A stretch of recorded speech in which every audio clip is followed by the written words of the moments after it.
my Kickstarter. I'm gonna start making my own motivational posters. I've got 3 really good ideas already. Don't give up, no matter what your parents say. You're beautiful, even though nobody wants to touch you. And hang in there. It only takes a couple minutes. Wow. It's gonna get dark. Oh, I haven't even started, brother. I've worked in healthcare for the last 3 years. And it's weird, man, because I take care of a lot of people from a different generation.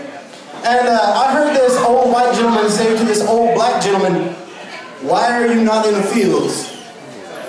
It was fucked up, dude. It really happened. So basically what my job has become at this point is keeping racism alive. So I feel like all they heard was keeping racism. I've had to give up a lot to work in healthcare. I had to stop smoking weed so that I could literally be pissed on. I get paid a little bit over minimum wage to wash old people balls. And I've wiped ass for 3 years to drive a '98 Jeep Grand Cherokee. I'm hating my life at this point. My sex life is on par with that feeling you get when your parents say, "I'm not mad, I'm just disappointed." The closest I came to kissing a woman by the age of 20 was getting to second base in a Dungeons and Dragons campaign.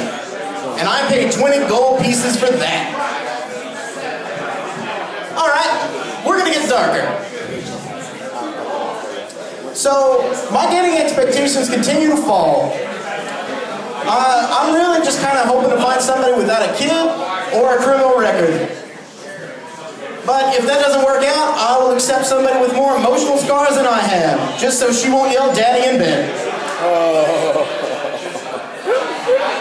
I spend a lot of time on Tinder, and I can't understand the profile pictures that people put on Tinder. Every woman has a picture of her and her kids on Tinder. I saw a woman that had just the ultrasound of her child on Tinder. Oh, no. Kind of like if you swipe right now, you too can be a father.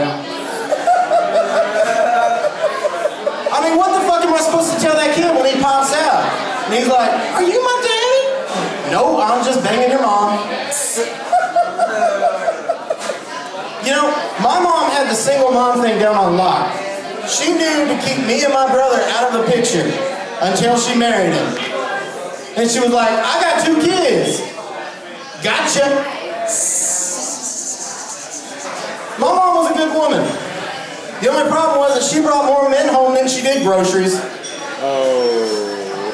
She was very supportive, though. She would always pick me up from baseball and football practice, eventually.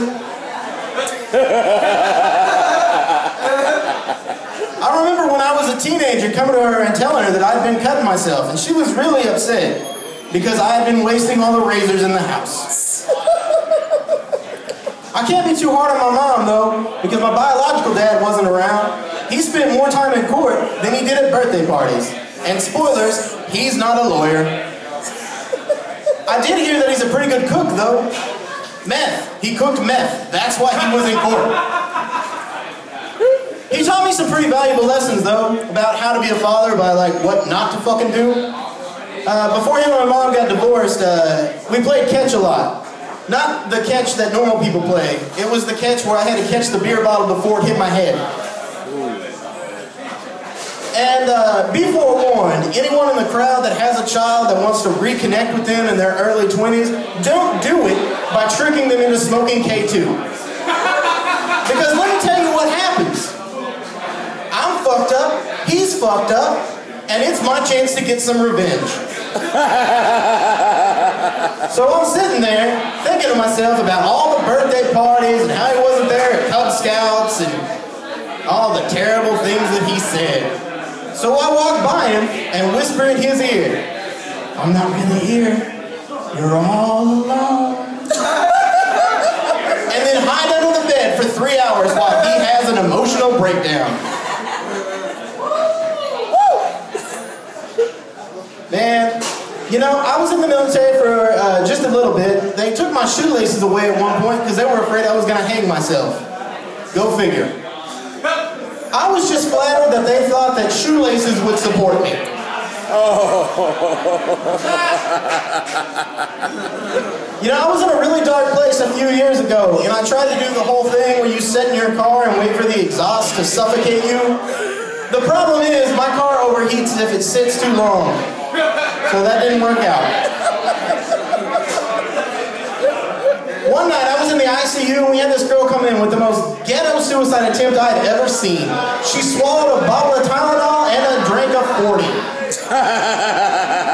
She was a fucking amateur. I faked a back injury so that I could OD on pain pills. I spent 5 hours passed out in a bathroom. I wasn't surprised that nobody missed me. I was surprised that nobody had to use the bathroom in 5 hours. I'm going to leave you guys with a couple of Christmas songs I retold about my childhood. Woo! And that guy caressed my arm. Yeah.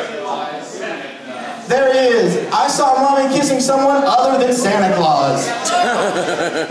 I'm dreaming of a sober Christmas.